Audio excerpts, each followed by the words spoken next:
Welcome to Sabidong Viral TV. Today, I'm gonna teach you on how to create a flyer using Adobe Illustrator.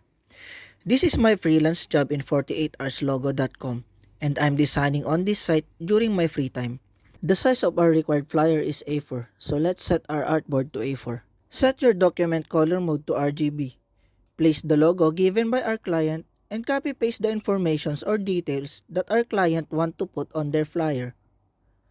After making up my mind if what kind of design I am going to make, I started putting it to reality. I was thinking of using shapes for the images or materials that I'm going to use, so I chose the hexagon shape. My plan is to create a symmetrical pattern of this shape. From the middle top portion, I'm going to put their company logo and then surrounded by the images of their three services. The middle part is where I will put the list of their services. And on the bottom part will be their contact number and email address. And this is how it goes. To duplicate anything in Illustrator, just press hold, alt, then click and drag.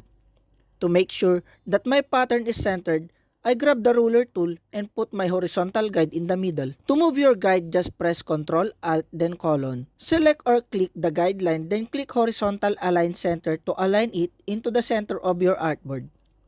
And when you already positioned it, you can lock it by pressing Ctrl Alt colon again. And if you want to hide it later, just press Ctrl colon. Here are the steps on how to make a reflection copy of anything in Illustrator. Press V, shortcut key for our selection tool. Select the object or shape that you want to have a reflection copy, then press O as a shortcut key of reflect. Then click into our guideline that serves as the center of our reflection. Click and a reflect option will appear. I select vertical because I want my shape to reflect vertically, then click copy and a reflection of our shape was created. Now, I will do the same thing on my middle shape, but now I will select horizontal.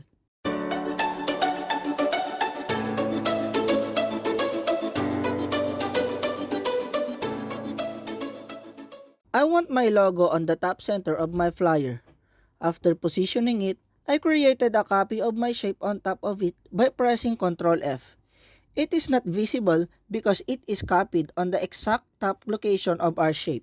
Now, I will bring it to front by pressing Ctrl Shift close bracket. Otherwise, if you want to bring it to back, just press Ctrl Shift open bracket. This is applicable in any object. Now I will remove the fill color of our shape, but the outline will remain. Now select the outline of our shape, then select the logo as well. Once both are selected, right-click then find and select clipping mask. You will notice that the excess of our logo was covered by our clipping mask using the same shape of our background. Let's create a border of our shapes. Go to Object, find and select Path, then select Offset Path. Set the thickness of our path. Tick Preview so that you will able to see how thick we are going. You can also use this technique on your text after converting your text to object. To convert your text to object, just press Ctrl Shift O. Now, duplicate the path that we had made. Press Alt and drag. Let's colorize it with the same color of our logo. Select the path or the shape that we had made. Then, press I as the shortcut key for the eyedropper. Then click our eyedropper tool into the color that we want to get or copy. Now, the color of our shape was filled with the color that we had selected. Center the green shape with the black shape. To do that, select the both shapes, then hold Alt, then click it into the black shape. This means that we selected the black shape as the center of our alignment. Now, click horizontal align and vertical align. You will notice that it is already centered now. Let's do the same with the others.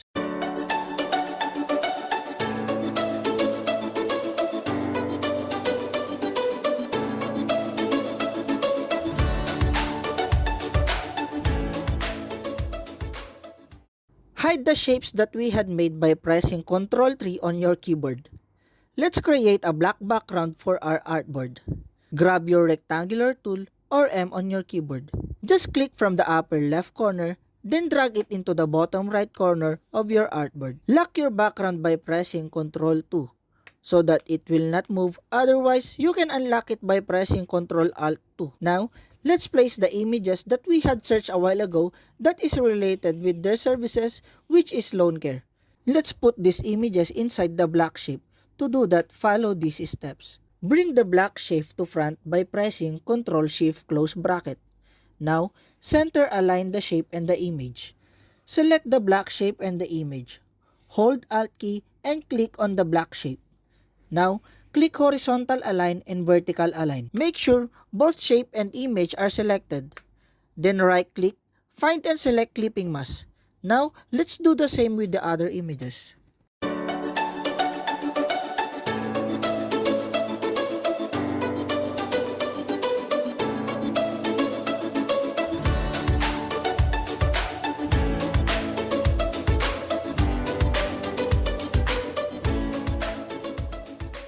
After finalizing the arrangement of our images, let's work on the footer of our flyer, where we are going to put the company's contact number and the email address.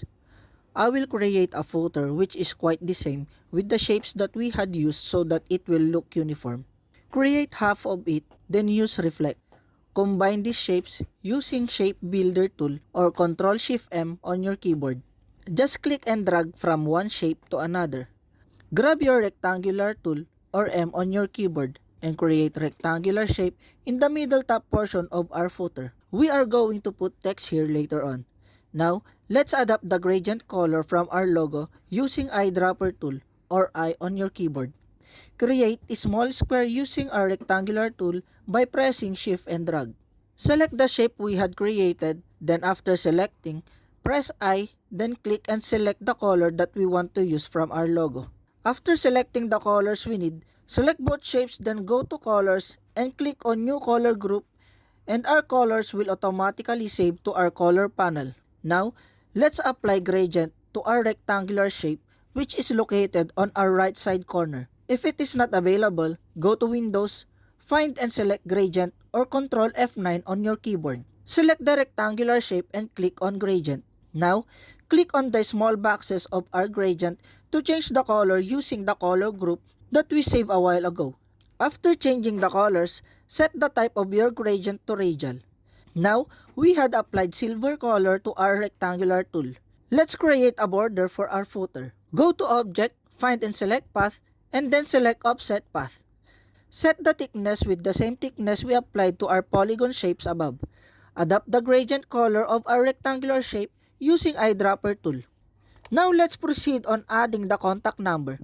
The font I use for the contact number is Serpentine Bold, in case you want to use it. The name of the other font is Turnpike. My advice is, when you are designing, always use two types of fonts only, so that it will look clean and professional.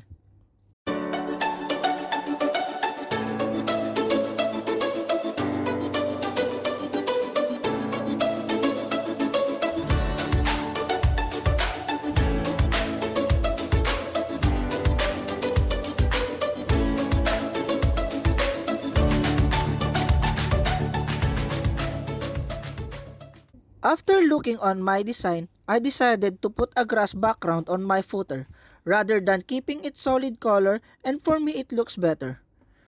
For the text, I want it to be more catchy and visible, so I decided to add more effects on it. I converted the text to object by pressing Ctrl Shift O. Now, our text is now considered as shapes or object.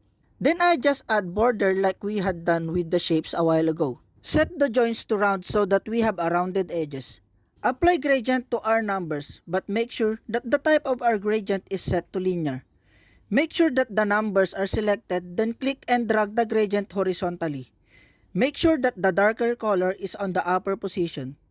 Then for our border, just adapt the radial gradient. Create another border for our outer path, but make it thicker and make sure that the joints were set to round. Turn the outer border to black color. Select all the numbers, then bring them to front by pressing Ctrl Shift close bracket. To make it look more impressive, I put a gradient light effect in the middle of it by doing these steps. Copy the number to front or Ctrl F, then drag your vertical guideline in the middle of your phone number. Select both guideline and number, then go to Pathfinder or Ctrl Shift F9. Then, find and select divide. Now the numbers were cut or divided into two. You can also use line in dividing shapes using Shape Builder tool. Delete the upper parts of the number, then select all its lower parts. Group it by pressing Ctrl G, otherwise Ctrl Shift G to ungroup. Go to gradient, make the other side black, then apply it horizontally. Make sure that the black color is on the upper position. Make it look faded. Now, I just put the services offered by the company in the middle part of the flyer. To make it more attractive, I added a faded background which is related to the company's services, which is a house with a beautiful and clean lawn. I created a rectangular shape on top of it, then applied gradient color to make it look faded. On your gradient, make sure that the opacity of one side color is set to 0 and make sure they are both set into black color. In applying your gradient, make sure that your shape is selected, then press G on your keyboard, which means gradient. Then click and drag until you get the fade look that you want.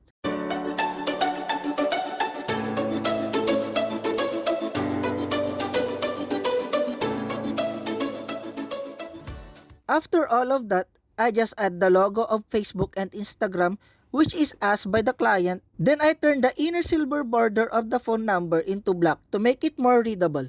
Before we put our design to our mockup, and you find this video helpful, please don't forget to subscribe, like, comment, and share this video with your friends. Now that my design is done, it's time to use Photoshop for mockup. Putting your design into mockup is very helpful for client for him to see the real output of the design once it is printed. I found this mockup by searching in Google. Just type flyer mockup, free download, and options will appear.